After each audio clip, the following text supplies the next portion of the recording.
So hello everyone, welcome and welcome back to my channel. My name is Sehla Dilkesh and I hope you all are doing extremely well. So आज की video में हम लोग most important and most expected question जो है वो discuss करेंगे NEET 2021 के लिए, एज वेल एज उसके साथ जो टॉपिक्स एंड थ्योरी आएगा उसे भी डिस्कस करते चलेंगे. सो चलिए स्टार्ट करते हैं. सबसे पहला क्वेश्चन है, symptoms of altitude sickness include all except. Altitude sickness क्या होता है, सबसे पहले ये डिस्कस करते हैं. एल्टीट्यूड सिकनेस में जब प्लेन में रहने वाला ह्यूमन बींग जो है वो हाइट पे चला जाता है, एक अच्छे खासे एल्टीट्यूड पे चला जाता है, तो उसे जो है वो कुछ सिम्टम्स शो करने लगता है क्योंकि उसके बॉडी में ऑक्सीजन की कमी हो जाती है.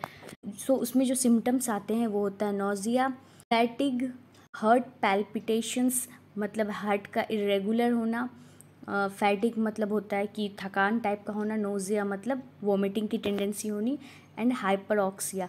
सो हाइपरऑक्सिया नहीं होता है. हाइपरऑक्सिया का मतलब है यहाँ पे कि ऑक्सीजन एक्सेस मात्रा में बॉडी में होना नहीं. सो यहाँ पे हाइपोक्सिया होता तो यह ऑप्शन सही होता, बट यहाँ हाइपरऑक्सिया, सो ये आंसर गलत होगा.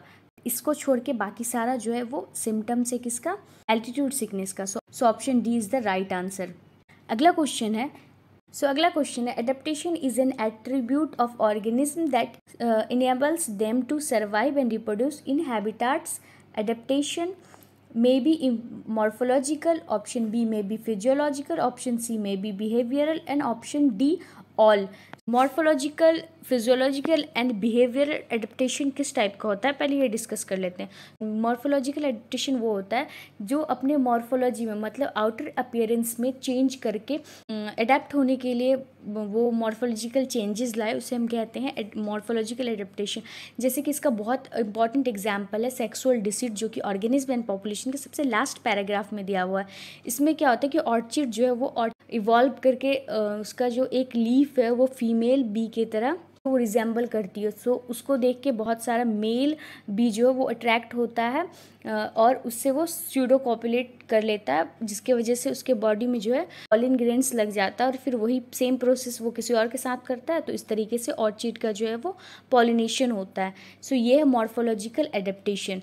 मतलब अगर उसका लीफ जो है वो किसी भी तरीके से अगर फीमेल बी की तरह नहीं दिखेगा तो वो उसका पॉलिनेशन नहीं हो पाएगा. सो ये मॉर्फोलॉजिकल एडेप्टेशन था. और फिजियोलॉजिकल एडेप्टेशन होता है कि अगर फिजियोलॉजी में मतलब कि अपने मेटाबॉलिक में कोई ऐसा चेंज लाए जिससे वो इन्वायरमेंट में अडेप्ट कर पाए, उसे हम कहते हैं फिजियोलॉजिकल एडेप्टेशन. उसके बाद है बिहेवियरल होता है जिसमें ऑर्गेनिज्म जो है अपना बिहेवियरल चेंजेस लाता है, जैसे कि हाइबरनेशन, एस्टिवेशन, माइग्रेशन, ये सब क्या है, बिहेवियरल चेंजेज है. सो एडेप्टेशन जो होता है वो हर तरीके से होता है. सो ऑप्शन डी जो होगा वो राइट आंसर होगा. अगला क्वेश्चन है, the kangaroo rat in North American desert do not drink water, how does it survive in such xeric condition. So xeric मतलब होता है ड्राई. सो इतने ड्राई कंडीशन में वो विदाउट वाटर के कैसे सर्वाइव कर लेता है. सो इसका ऑप्शन पढ़ते हैं. ऑप्शन ए है, capable of meeting all its water requirements through its internal fat oxidation. Option B है, its skin is moist. Option C है हाइपरटोनिक यूरिन. ऑप्शन डी है A and C. So option ए जो है capable of meeting all its water requirements through its internal fat oxidation, ये बिल्कुल सही है. इसी की वजह से कंगारू जो है वो बिना पानी पिए रह लेता है. उसके बाद स्किन मॉइस्ट नहीं होता है, हाइपरटोनिक यूरिन होता है. हाँ, इसका किडनी जो होता है वो काफ़ी एफिशिएंट होता है, इससे पहले वाली वीडियो में मैं डिस्कस की हूँ. सो अगर आप नहीं देखे हैं तो मैं उसका link description box, do check it out. So hypertonic urine होता है, उसका किडनी एफिशिएंट होता है बहुत ज़्यादा, और यूरिन जो है वो काफ़ी कंसनट्रेटेड होता है. सो ये भी सही होगा, ये दोनों सही है. इसका मतलब ऑप्शन डी जो है वो सही है. अगला क्वेश्चन है, Allen's rule is related to A. Option A hibernation, option B aestivation, option C migration, option D evolution. So hibernation क्या होता है, विंटर स्लीप. एस्टिवेशन क्या होता है, समर स्लीप. माइग्रेशन क्या होता है कि किसी हार्श क्लाइमेट को या हार्श सिचुएशन को अवॉइड करने के लिए जो है बर्ड्स वगैरह जनरली जो है माइग्रेट करता है, उसे माइग्रेशन कहते हैं. ऑप्शन डी क्या, इवोल्यूशन। सो एलेंस रूल जो है ये रिलेटेड है इवोल्यूशन के थ्रू। इसमें क्या होता है, एलेंस रूल क्या कहता है, पोलर क्लाइमेट में जो ऑर्गेनिज्म पाए जाते हैं उसका ईयर और लिम्स जो होता है वो शॉर्ट होता है ताकि हीट लॉस ज़्यादा ना हो। सो ये एक तरह का इवोल्यूशन है। Option D is the right answer. अगला क्वेश्चन है, size of population can be decreased by a higher birth rate. Birth rate के बढ़ने से डिक्रीज नहीं इंक्रीज होगा। उसके बाद बी है इमाइग्रेशन। तो इमाइग्रेशन का मतलब होता है किसी एक पर्टिकुलर जगह पे कहीं और से स्पेसीज का आना, उसे इमाइग्रेशन कहते हैं। सो इमाइग्रेशन जो है इससे पॉपुलेशन बढ़ता है, घटता नहीं है। इमिग्रेशन मतलब किसी जगह को छोड़ के चले जाना, उसे इमिग्रेशन कहते हैं। सो इमिग्रेशन जो है ये सही आंसर है इसका। उसके बाद D option, increase in food availability. So ये भी नहीं होगा। सो ऑप्शन सी जो है इसका सही आंसर है। अगला क्वेश्चन है, Gause's principle of competitive exclusion states that. Option A है more abundant species will exclude the less abundant species through competition.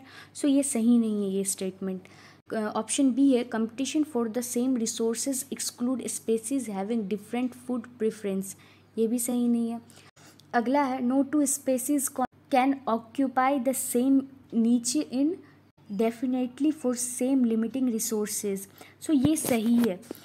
Gauss competitive exclusion principle ये कहता था कोई भी टू क्लोजली रिलेटेड स्पेसीज जो है जो सेम रिसोर्स के लिए compete कर रहा है वो साथ में को एग्जिस्ट नहीं कर सकता है। ये जो था वो काफ़ी ग्रॉस जनरलाइजेशन था जो बाद में जो है ये इसको खारिज कर दिया गया और ऐसे ग्रॉस स्टडी को सपोर्ट नहीं किया गया।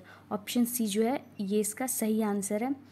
इसके बाद ऑप्शन डी भी पढ़ लेते हैं, larger organism exclude smaller once through competition. ये सही नहीं है, साइज के बेसिस पे नहीं होता है।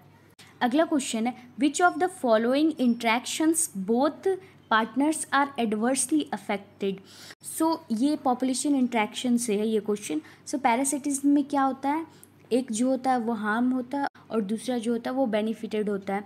सो इसमें कह रहा है कि दोनों एडवर्सली अफेक्टेड होता है। सो म्यूचुअलिज्म में क्या होता है, दोनों फ़ायदे में होता है। उसके बाद कंपटीशन में क्या होता है, दोनों नुकसान में होता है। इसका मतलब ऑप्शन सी जो है वो सही है। और ऑप्शन डी में भी एक फ़ायदे में होता है और एक नुकसान में होता है।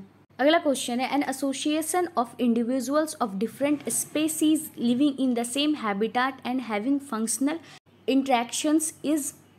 ऑप्शन ए है इकोसिस्टम, ऑप्शन बी है पॉपुलेशन, ऑप्शन सी है इकोलॉजिकल नीच, ऑप्शन डी है बायोटिक कम्युनिटी। सो इसका आंसर होगा ऑप्शन डी, बायोटिक कम्युनिटी।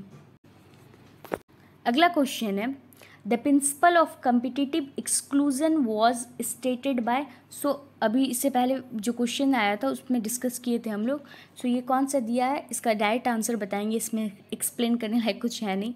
सो ये है जीएफ गॉस। ये किसके द्वारा दिया गया था, जीएफ गॉस के द्वारा। So option D is the right answer. Next question है, resource partitioning includes. So option A है temporal partitioning different times for feeding. ये सही है। स्पैटियल पार्टीशनिंग ये भी सही है। Morphological differentiation using a resources in different ways, ये भी सही है। सो ऑप्शन डी जो होगा वो सही होगा। And the next and last question is an example of species specific coevolution is. So ये इंपॉर्टेंट क्वेश्चन है। ऑप्शन ए है yucca plants and the single species of wasp. Option B है fig species and its pollinating species of wasp.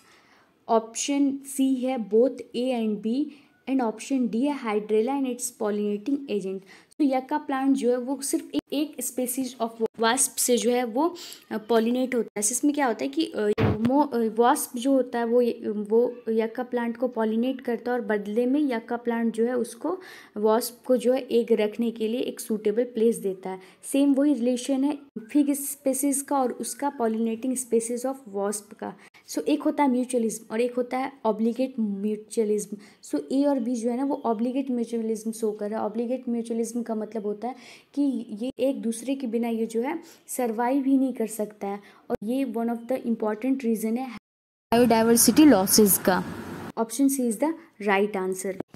So if you like this video, keep watching, do subscribe to my channel. Thank you.